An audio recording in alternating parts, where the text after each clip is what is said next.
L'Afrique a célébré sa journée le 25 mai. Sur le continent et à travers le monde, des cérémonies ont eu lieu organisées par les gouvernements via les ministères des Affaires étrangères et les missions diplomatiques autour de la 62e journée de l'Organisation de l'Unité africaine créée en 1963, devenue plus tard Union africaine. C'est dans ce cadre que Brazzaville a abrité des festivités qui se sont déroulées pendant 3 jours. À la manœuvre, le ministère des Affaires étrangères, de la francophonie et des Congolais de l'étranger, en collaboration avec le groupe des ambassadeurs africains. Acte 1 de ces célébrations, la conférence débat du 23 mai avec pour thème la République du Congo et la mise en œuvre de la zone de libre-échange continentale africaine, défis et perspectives. Au nom du ministère, le chef du département Afrique, l'ambassadeur Jacob Binza, a ouvert les travaux. Après la création de l'Organisation de l'Unité africaine, c'est le deuxième plus grand repère que nous avons désormais. Il s'agit de la création de la zone de libre-échange continentale africaine. C'est un projet ambitieux qui fait beaucoup de débats, pour lequel l'Afrique est engagée et pour lequel chaque pays s'active, comme le nôtre, la République du Congo. Nous voulons que cette célébration soit une célébration participative, que nous puissions être édifiés sur toutes les questions qui nous intéressent, qui sont font débat et pour lesquelles la communauté africaine est mobilisée.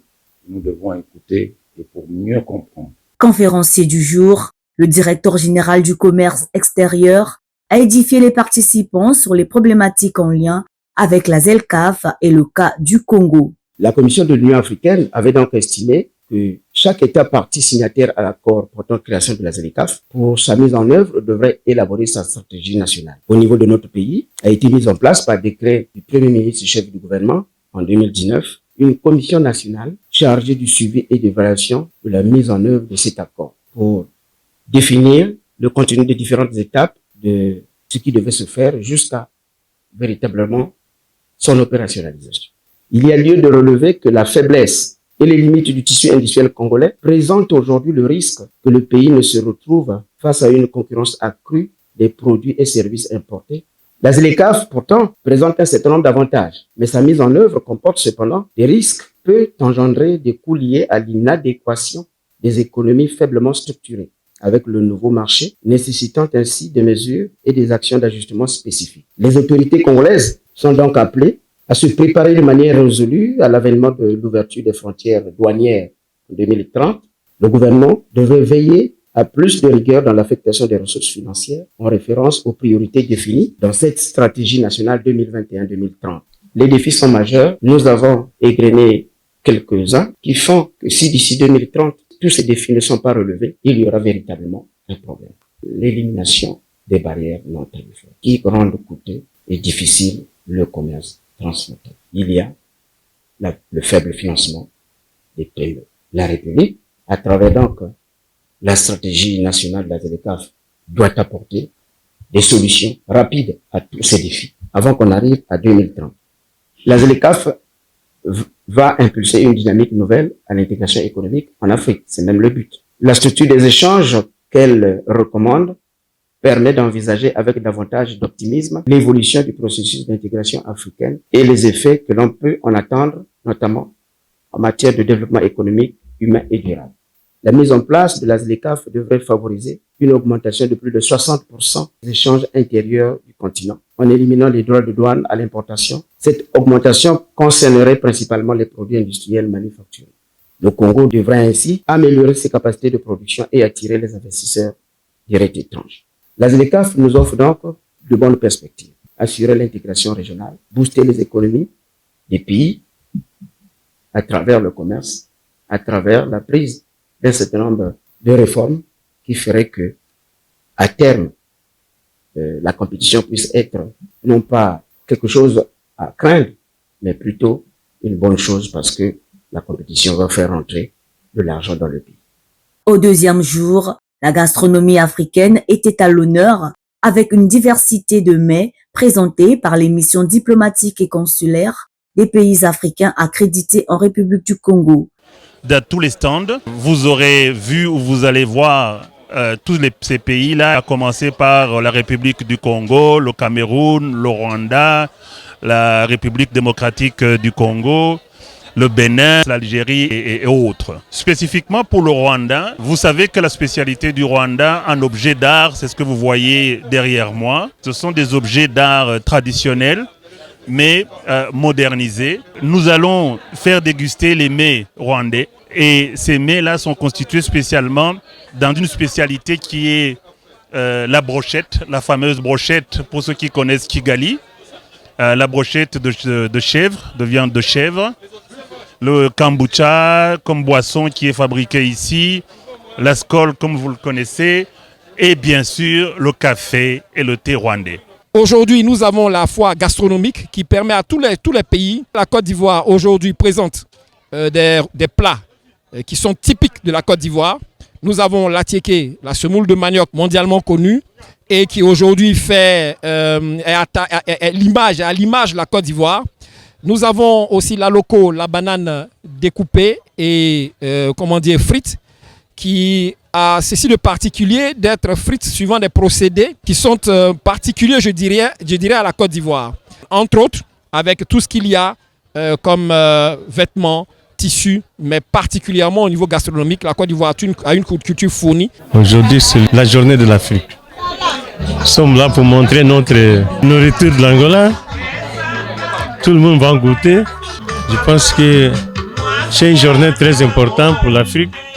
Je suis Nke Huguette du Cameroun. Juste un mot pour déterminer cette journée, c'est l'unité. L'unité des pays africains. Vous voyez sur notre stand là, nous avons tous les mets qui représentent les 10 régions de notre pays.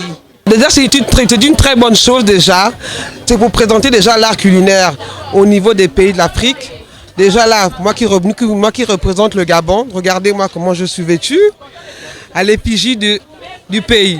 J'ai aujourd'hui un plat typiquement gabonais, l'aubergine au poisson fumé dans son jus. J'ai le manioc qui représente bien évidemment l'Afrique. Surtout chez nous les Bantous. J'ai le folong, un plat aux légumes, au poisson fumé. Là, j'ai le poulet fumé à l'Odika. Au Congo, vous appelez ça le péquet, du côté de Ouesso, il me semble. Une marche sportive sur la corniche a bouclé les activités organisées pour la célébration de la Journée de l'Afrique. Les activités ont été suffisamment étoffées, denses, et il y a eu de la consistance aussi. D'abord des réunions préparatoires qui ont permis de préfigurer un agenda très riche, le déroulement séquentiel de chaque étape, la conférence qui était très riche, la foire gastronomique et la marche de ce matin qui s'est très bien déroulée. Nous allons le terminer par la marche sportive à laquelle, je crois, en plus du personnel du ministère des Affaires étrangères, tous les membres du corps diplomatique, avec en tête les chefs de mission, ont bien pris part et la marche vient de prendre fin. Et je crois que ça a été une grande fête et ça dénote que l'Afrique est encore unie, l'Afrique est indivisible et je crois que c'est des choses à encourager pour qu'on puisse en tout cas ensemble assurer l'unité africaine. J'ai bien aimé l'initiative de cette année parce que l'année dernière, nous n'avons fait que la dégustation des mets africains et pour cette année, nous avions eu ce côté scientifique où nous avions commencé le vendredi avec la conférence de débat sur la ZLECAf. Le directeur général du commerce extérieur du ministère du Commerce est venu nous édifier sur ce concept que nombreux d'entre nous ne maîtrisons pas. Il nous a laissé réfléchir sur les enjeux, comment le Congo se prépare à ce grand rendez-vous continental. Et aujourd'hui, on termine par la marche. Évidemment, on est parti du sérieux au relax, au divertissement, bien pour la santé. De tout cœur, je voudrais dire merci au corps diplomatique qui s'est associé, qui s'est employé à mobiliser, à participer. Et je peux vous assurer que la collaboration a été parfaite entre le corps diplomatique et le ministère des Affaires étrangères.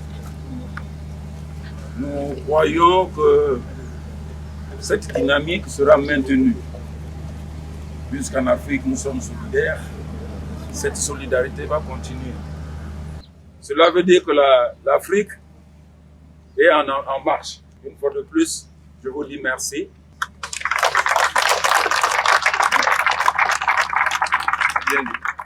Entre-temps, pour tout couronner, le gouvernement a rendu public une déclaration qui a permis au ministre Jean-Claude Gakosso de cerner les contours du thème retenu cette année.